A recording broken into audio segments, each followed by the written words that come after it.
नमस्कार दोस्तों, study time के यूट्यूब चैनल में आपका स्वागत है।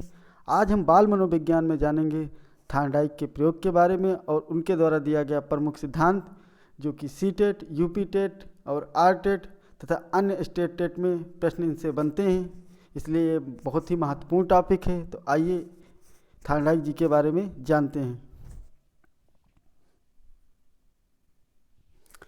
अधिगम के सिद्धांत में थायराइड जी की अहम भूमिका रही है, क्योंकि ये बहुत ही प्रसिद्ध मनोवैज्ञानिक थे। तो आइए इनके बारे में जानते हैं। तो जो थायराइड जी का पूरा नाम था, तो इनका पूरा नाम था एडवर्ड ली थायराइड। थायराइड जी का पूरा नाम क्या था? तो थायराइड जी का पूरा नाम एडवर्ड ली थायराइड था। और ये कहाँ के मनोवैज्ञानिक थे? तो ये यूएसए के मनोवैज्ञानिक थे। यूएसए अमेरिका को कहते हैं और यूएसए का पूरा नाम है यूनाइटेड स्टेट अमेरिका। अब आगे बढ़ते हैं। इन्हें पशु मनोविज्ञान के जनक भी कहा जाता है। किन्हें कहा जाता है? तो थायराइड जी को पशु मनोविज्ञानिक के जनक भी कहते हैं। अब इन्होंने अपना प्रयोग किस पे किया था? तो इन्होंने अपना प्रयोग बिल्ली पर किया था। ये बहुत बार प्रश्न पूछा गया है कि थायराइड ने अपना प्रयोग किस पे किया था? तो थायराइड जी ने अपना प्रयोग जो है बिल्ली पे किया था। अब इनकी प्रमुख पुस्तकों के बारे में जानेंगे। तो थायराइड जी की जो प्रमुख पुस्तकें थी वो थी, पहली पुस्तक थी एनिमल इंटेलिजेंस, और जो दूसरी पुस्तक प्रमुख थी वो थी साइकोलॉजी ऑफ लर्निंग, और जो तीसरी इनकी प्रसिद्ध पुस्तक थी वो थी द मेजरमेंट ऑफ इंटेलिजेंस। ये तीन इनकी बहुत ही प्रसिद्ध पुस्तकें थी थायराइड जी की, इसको याद रखेंगे। अब आगे इनके सिद्धांत पे चलते हैं, जो कि बेहद इम्पोर्टेंट है। अब सिद्धांत से पहले इनका प्रयोग जान लेते हैं कि थायराइड जी ने अपना प्रयोग कैसे किया था। तो थायराइड जी ने एक बॉक्स लिया, बॉक्स में एक लीवर लगा दिया जिसके दबने से दरवाज़ा खुल जाता था, और उस बॉक्स में एक बिल्ली को बंद कर दिया। और बिल्ली जो बंद थी वो भूखी थी। फिर थायराइड जी ने एक प्लेट में भोजन रख दिया, और भोजन जो है बॉक्स से बाहर था। तो भोजन में क्या रखा था? तो भोजन में रखा था थायराइड जी ने मछली। अब वो जब भोजन को बिल्ली ने देखा तो बिल्ली बार बार अंदर घूम रही थी, क्योंकि उसे भूख लगी हुई थी।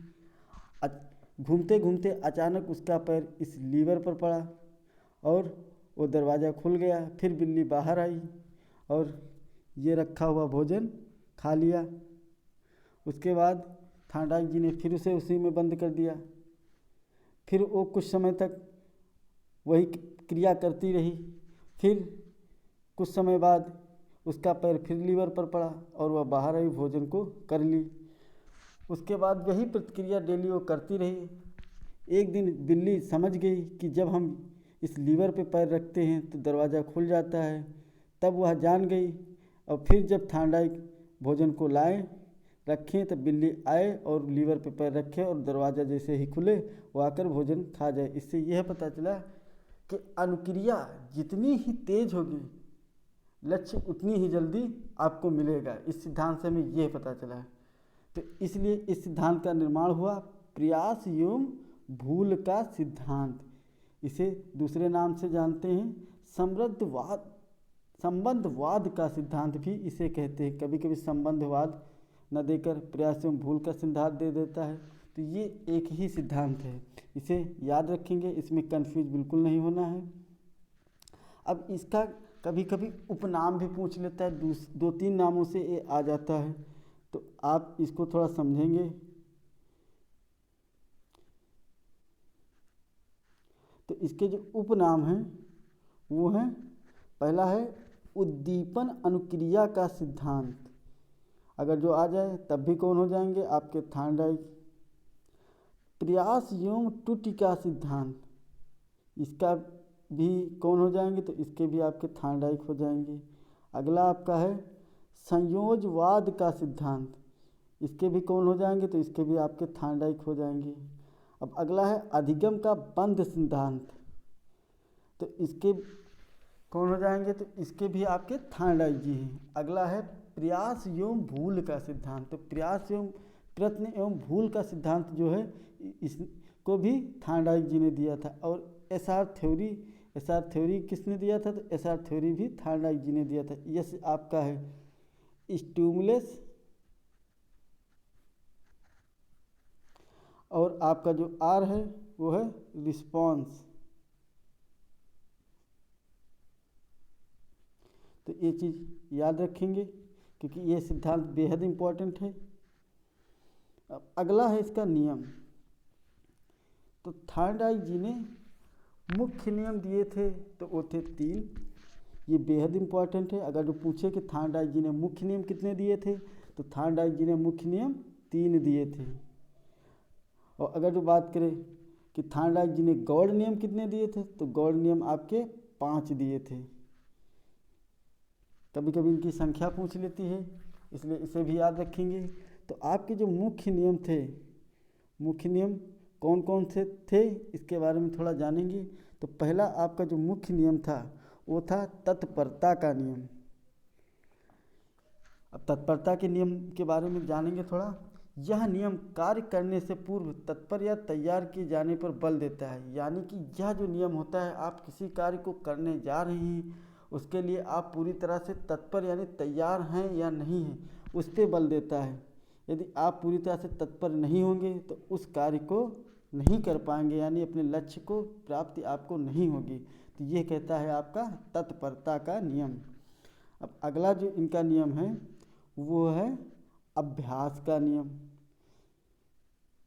अभ्यास का नियम यह कहता है कि किसी कार्य या सीखी गई विषय वस्तु को बार बार अभ्यास करने पर बल देता है, यानी अगर जो हम कोई भी कार्य बार बार प्रयास करते हैं तो निरंतर जो वह वस्तु होती है तो उसकी परिपक्वता बढ़ जाती है तथा वह वस्तु शीघ्र ही हमें प्राप्त होती है और वो लंबे समय तक, काफ़ी लंबे समय तक वो विषय वस्तु या कोई भी चीज़ हमें लंबे समय तक याद रहती है। तो यह कहता है अभ्यास का नियम।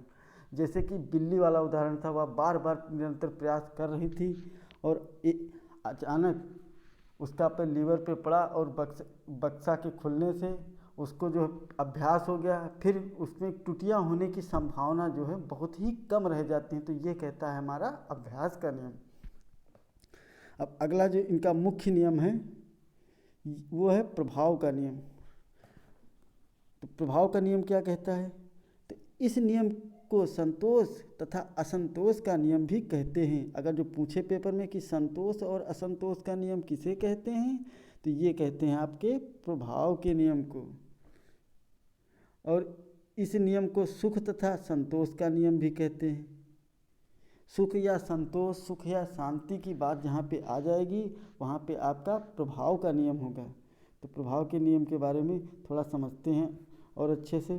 इस नियम के अनुसार जिस कार्य को करने से प्राणी को सुख व संतोष मिलता है उस कार्य को वह बार बार करना चाहता है। उदाहरण के तौर पर समझते हैं कि यदि कोई व्यक्ति है और किसी कार्य को निरंतर वह कर रहा है और उसमें उसे सफलता मिल रही है लगातार, क्या मिले भैया, सफलता, तो वह कार्य वह निरंतर करेगा।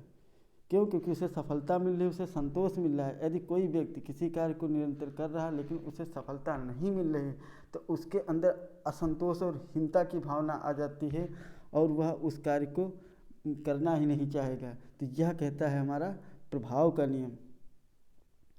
तो थार्डाइक जी के मुख्य नियम कितने थे, मुख्य नियम पूछे तो आपके 3 नियम थे और गौड़ नियम पूछे तो 5 नियम थे। कौन कौन से थे, पहला था आपका प्रभाव का नियम और दूसरा था आपका तत्परता का नियम और तीसरा आपका कौन सा, तीसरा आपका था अभ्यास का नियम। तो ये 3 नियम आप याद रखेंगे। अब अगला आता है गौड़ नियम। तो गौड़ नियम अभी मैंने बताया था कितने थे, तो गौड़ नियम जो थे थार्डाइक जी के वो थे 5 नियम। थार्डाइक जी ने गौड़ नियम कितने दिए, तो गौड़ नियम दिए थे 5। ये याद रखेंगे, पेपर में जैसे पूछे कि थार्डाइक जी के गौड़ नियम कितने थे, तो 5 नियम थे। कौन कौन थे ये बारे में थोड़ा जान लेते हैं। पहला नियम इनका था बहुप्रतिक्रिया का नियम, और जो दूसरा नियम था वो था आंशिक क्रिया का नियम, और इनका जो तीसरा नियम था वो था सादृश्यता अनुक्रिया का नियम। तो इनके जो और चौथा जो नियम था वो था साहचर्य परिवर्तन का नियम, और पांचवा जो नियम था वो था मनोवृत्ति का नियम। तो थार्डाइक जी के कितने नियम थे गौड़ नियम, तो गौड़ नियम जो थे वो थे 5। दोबारा समझेंगे, पहला था बहुप्रतिक्रिया का नियम, दूसरा था आंशिक क्रिया का नियम, तीसरा था सादृश्यता अनुक्रिया का नियम, और चौथा था साहचर्य परिवर्तन का नियम, और पांचवा आपका जो था वो था मनोवृत्ति का नियम। तो ये थे 5 इनके गौड़ नियम। अब कभी कभी प्रश्न में ये पूछ लेता है कि निम्न में से गौड़ नियम कौन सा नहीं है, तो आपको 4 ऑप्शन देगा। पहला देगा बहुप्रतिक्रिया का नियम, आंशिक क्रिया का नियम, सादृश्यता का नियम, और आपको दे देगा प्रभाव का नियम। तो आपका जो प्रभाव का नियम है, तो ये तीनों तो आपके गौड़ नियम हो जाएंगे, लेकिन नहीं की बात कही ना तो आपका प्रभाव का नियम नहीं होगा, क्योंकि प्रभाव का नियम आपका जो है वो है थार्डाइक का मुख्य नियम। तो ये बेहद इम्पॉर्टेंट है टॉपिक। अब इनके बारे में कुछ महत्वपूर्ण तथ्य जानेंगे कि यह नियम किस लिए बनाया गया। तो यह जो सिद्धांत है, यह सिद्धांत करके सीखने पर बल देता है।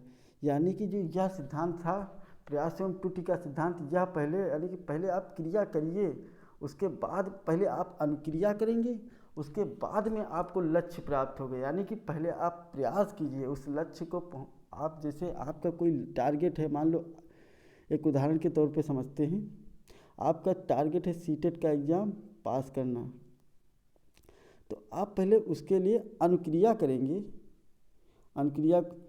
जब अनुक्रिया करेंगे तभी तो आपका लक्ष्य प्राप्त होगा, और अनुक्रिया करने के लिए आपको निरंतर प्रयास करना पड़ेगा।